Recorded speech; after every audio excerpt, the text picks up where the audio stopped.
hello' everyone studies আছামৰ নতুন এটা ভিডিঅ'লৈ সকলোকে স্বাগতম জনাইছোঁ আজি বহুদিনৰ মূৰত আকৌ আৰু এটা ভিডিঅ'লৈ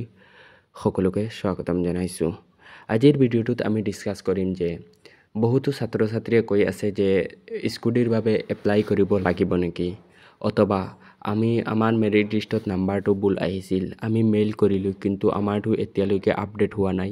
এই সম্পূৰ্ণ বিষয়লৈ আজিৰ ভিডিঅ'টোত আমি আলোচনা কৰিম গতিকে আজিৰ ভিডিঅ'টো আপোনালোকে অলপো স্কিপ নকৰাকৈ প্ৰথমৰ পৰা শেষলৈকে চাই থাকিব আচ্ছা আপোনালোকে কেনেদৰে মেইল কৰিছিল আপোনাৰ নাম্বাৰটো আপডেট দিবৰ বাবে বা বেলেগ কিবা এটা বিষয় চেঞ্জ কৰিবৰ বাবে কেনেদৰে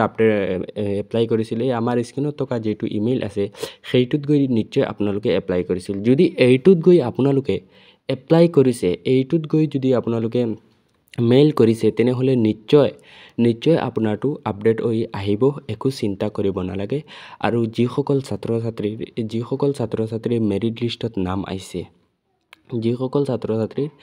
প্ৰজ্ঞান ভাৰতী স্কুটিৰ মেৰিট লিষ্টত নাম আহিছে সেইসকলে একো চিন্তা কৰিব নালাগে সেইসকলে স্কুটিখন লাভ কৰিব আৰু এই স্কুটি লাভ কৰিবৰ বাবে কোনো ধৰণৰ এপ্লাই কৰিব নালাগে বৰ্তমান সময়ত বহুতো ফেক নিউজ ওলাইছে যে সিহঁতে কৈ আছে বৰ্তমান বহুতো ফেক নিউজ ভাইৰেল হৈ আছে যে স্কুটিৰ বাবে এপ্লাই কৰিব লাগিব এপ্লাই নকৰিলে আপুনি স্কুটি নাপায় গতিকে আপোনালোকে একো এপ্লাই কৰিব নালাগে যিখিনি ডকুমেণ্টছ আছে সেইখিনি ৰেডি কৰি ৰাখিব আপুনি স্কুটিখন লাভ কৰিব নডেল অফিচাৰৰ ওচৰত যাওঁতে admit card registration number marksheet pass certificate college ID proof passport size photocopy PAN card